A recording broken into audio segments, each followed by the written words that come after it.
If you do not want to struggle in algebra, it will require a few obvious things like the ability to recall, the desire to practice, and attention to detail.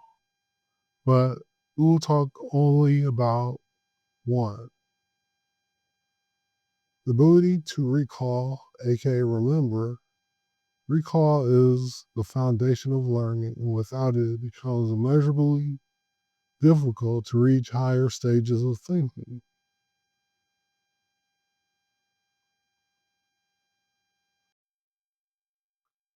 According to Bloom's revised taxonomy, the first three levels of learning are remembering, understanding, and applying.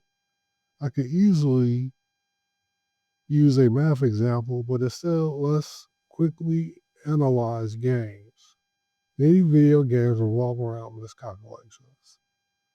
If you are playing a sport game, this whoever makes the least amount of miscalculation or mistakes, they win the game. If it's a strategy game, same thing. Even in puzzle games, mistakes will catch up to you. The great thing about video games is the built-in alert systems to mistakes.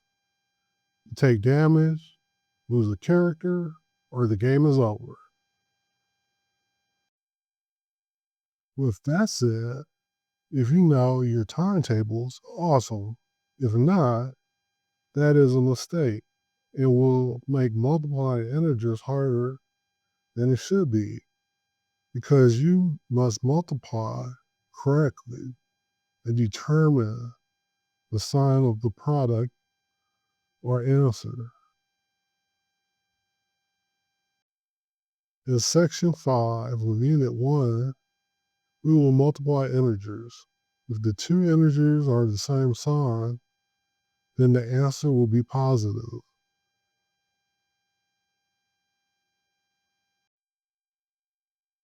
When multiplying two integers with different signs, the answer will be negative.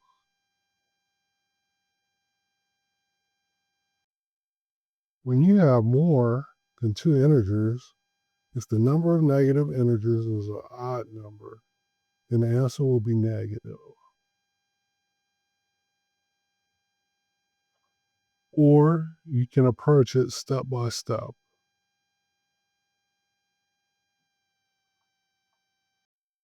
So practice. See the bio or description for instructions on downloading the free Algebra workbook.